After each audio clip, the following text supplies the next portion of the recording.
Então, agora falando sobre a Constituição dos Estados Unidos, que é a mesma, né, desde a sua criação, ou seja, desde a sua promulgação, em 1787 até os dias atuais. E ela não mudou muito não, tá?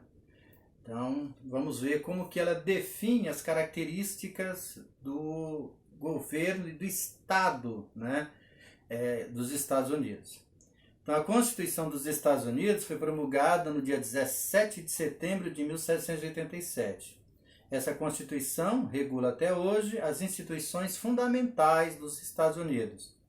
Entre os pontos importantes, nós podemos destacar, por exemplo, o tipo de Estado. Então, estabeleceu-se que os Estados Unidos são uma república federativa presidencialista, ou seja, formada por Estados-membros associadas em uma união política, uma federação indissolúvel, né, que é chefiada por um presidente. Então vamos lá. O que é uma república? É um sistema de governo onde o cidadão escolhe o seu governante. O que é federação?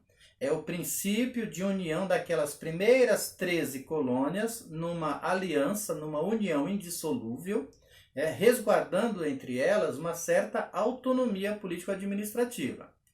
Então você tem nos Estados Unidos um governo central, que é liderado pelo presidente, mas os estados, né, têm autonomia, tem os governos estaduais. É por isso que às vezes a gente estranha que em um estado exista a pena de morte e no outro não, porque a lei nos Estados Unidos permite que cada estado crie leis adequadas ou que atendam às necessidades da população daquele estado, né? Então lá a Constituição ela rege, ela estabelece princípios gerais, princípios básicos, né? As diferenças regionais são legisladas por constituições do próprio estado, tá? E essa ideia de que quem é eleito é que tem poder. Então, é uma república federativa presidencialista, porque a principal autoridade é o presidente dos Estados Unidos. O princípio da cidadania, por exemplo. Vejamos o que os caras falam aqui sobre cidadania. Assegura-se o exercício de direitos políticos e civis, como a liberdade de expressão, de imprensa, de crença religiosa e de reunião, a inviolabilidade do lar, ou seja, ninguém pode, assim, se você está dentro da sua casa, você tem a segurança de que ninguém vai invadi-la, mesmo que seja autoridade, né? Para entrar tem que ter um mandato expedido por um juiz, né? E o direito de julgamento, ou seja, a garantia de que ninguém vai ser preso se não tiver comprovação do seu crime, né? Então ninguém pode ser preso e condenado sem o devido processo legal penal, ok? Eles adotaram também uma das teorias, né, dos iluministas, que é a teoria dos três poderes, do Montesquieu, né? Então lá nos Estados Unidos tem também a tripartição dos poderes.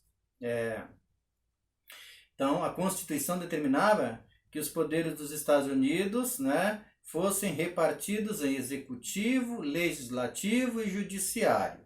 Tá? Então o executivo é o responsável pela administração, o legislativo pela elaboração das leis e o judiciário pela aplicação da justiça. Tá?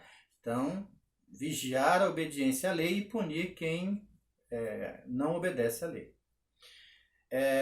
Já o poder, assim de forma mais específica, né, falando, o texto da Constituição dos Estados Unidos defende que o poder executivo é encabeçado pelo presidente da República com mandato de 4 anos. E ele também é o comandante das Forças Armadas e o responsável pelo equilíbrio entre os Estados-membros da Federação e pela política exterior. Então, é uma república presidencialista onde o presidente tem muito poder. Tá? Não é tão limitado como é o caso do Brasil, não. Então, e o primeiro presidente dos Estados Unidos foi um camarada chamado George Washington, né? Já o poder legislativo lá nos Estados Unidos, ele é composto por 2 casas, né? Pelo Congresso e pela Câmara dos Deputados. Tá? O mandato de deputado lá é de 2 anos e o de senador é de 6 anos. Tá? E, por fim, o poder judiciário, né? O principal órgão do poder judiciário nos Estados Unidos é a Suprema Corte, cuja função essencial é garantir o cumprimento da Constituição, ok? Bom, outra lenda que se fala sobre os Estados Unidos é que eles são a maior democracia, né, do mundo moderno, vírgula, né? Porque desde a ocupação desse território pelos colonos que a gente percebe discriminação, segregação, guerra declarada aos nativos, né, especialmente aos índios, né? Discriminação pela mão de obra negra que vai ser introduzida no país, especialmente nas colônias do sul. Tá? Então, assim, é um país que mantém traços de discriminação e de racismo declarado até hoje, né? Então vamos lá, vamos ouvir um pouco, saber um pouco sobre essa luta pelos direitos, né, civis nos Estados Unidos. Então, embora a Declaração de Independência dos Estados Unidos afirme em seu início que todos os homens são criados iguais e são dotados por Deus de certos direitos fundamentais, né, tal proclamação não se aplicou a todos de imediato, né? Vários grupos sociais tiveram de lutar duramente mais de 2 séculos, né? E alguns ainda lutam por essa igualdade e pela garantia dos seus direitos. A escravidão africana, por exemplo, né, foi mantida nos Estados Unidos até a Guerra de Secessão, que aconteceu entre 1861 e 1865. Foi uma guerra para definir, basicamente, que modelo, né, de capitalismo os Estados Unidos iam seguir. Se aquilo que predominava no norte ou se eram as características coloniais do sul. E, para a sorte dos Estados Unidos, o norte venceu. Então, predominou aquela ideia de independência, né, de desenvolvimento em benefício da própria população e não em benefício de uma elite, como era o caso lá no sul dos Estados Unidos, ok? Os líderes da independência dos Estados Unidos não trataram, né, uma questão que afetava mais de 500 mil de negros que viviam em regime de trabalho escravo. Então, assim, na declaração os caras não colocaram a libertação dos escravos, mesmo que muitos escravos tenham lutado, né, nessa guerra de secessão aí. Tá? O próprio Thomas Jefferson, que redigiu a Declaração de Independência dos Estados Unidos, era um grande proprietário de escravos, né? Embora, na teoria, ele se dissesse anti-escravista. Então, a hipocrisia aí come toda, né? Os indígenas da América do Norte também não tiveram os mesmos direitos à vida, à liberdade e à busca da felicidade, né, garantido aos brancos. Muitos foram exterminados assim, sem cerimônia, né? Depois da independência, muitos continuaram sendo massacrados, expulsos de suas terras ou tiveram sua cultura destruída. Tá? Outro exemplo emblemático é o das mulheres dos Estados Unidos, que não tinham os mesmos direitos civis que os homens, como, por exemplo, o direito ao voto, né? Só reconhecido quase 140 anos depois. Então, naquela época, a mulher era considerada um ser frágil, né? Devendo, por isso, subordinar-se, de modo geral, ao poder do homem. Tá? Quem, então, exercia plenamente esses direitos de cidadão, né? Lá nos Estados Unidos era assegurado somente aos homens adultos, brancos e pertencentes à elite econômica. Tá? E esses caras eram ligados basicamente à burguesia industrial e comercial, né? E pelos proprietários de fazendas, né? E de escravos. Ok? Então, gente, é um resumo do que foi o processo de formação e de independência dos Estados Unidos. Só gostaria de complementar, né, um pouco mais sobre as características, né, do modelo de colonização do sul dos Estados Unidos, porque ele é muito semelhante ao que se aplicava no Brasil. Então, o Brasil no início da sua colonização, né, quando começou a colonização para valer, começa com a produção de açúcar, tá? E o açúcar era produzido em grandes propriedades que a gente conhecia como engenhos de açúcar. Então, esses engenhos eram uma grande propriedade monocultora, então a atenção estava toda voltada para o plantio da cana e produção do açúcar, tá?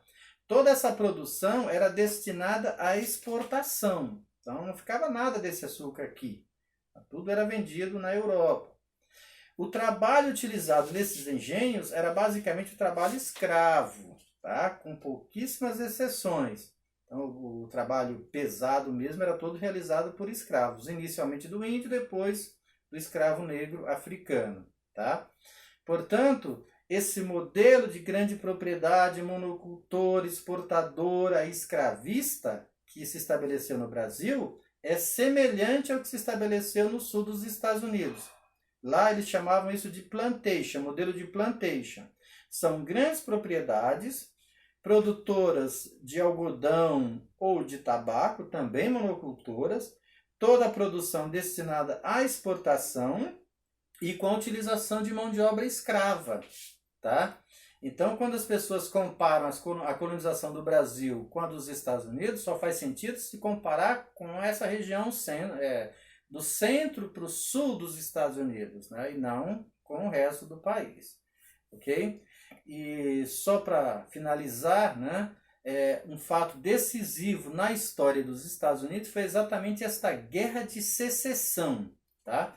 Porque depois que o país se tornou independente, né, as elites políticas divergiam sobre o futuro do país. Se ele deveria ter as características do Sul, né, desse modelo de produção exportador escravista, ou se prevaleceria o modelo do Norte, de pequenas e médias propriedades, né? Produção para abastecer a própria comunidade, né? Liberdade de comércio, etc, etc. Tá? E, por sorte, o Norte venceu essa guerra de secessão. E aí o Sul teve que se dobrar e adotar as características do Norte, né? Mudando um pouco aí as suas características, tá bem? Então, os Estados Unidos, até o final do século XIX, ele também não tinha grande destaque, né, no cenário mundial. Era um país visto como atrasado, corrupto, né, de miseráveis, de grandes desigualdades, né? Quando é que a história dos Estados Unidos vai começar a mudar? Depois da Primeira Guerra Mundial. Mas isso já é uma outra história, ok?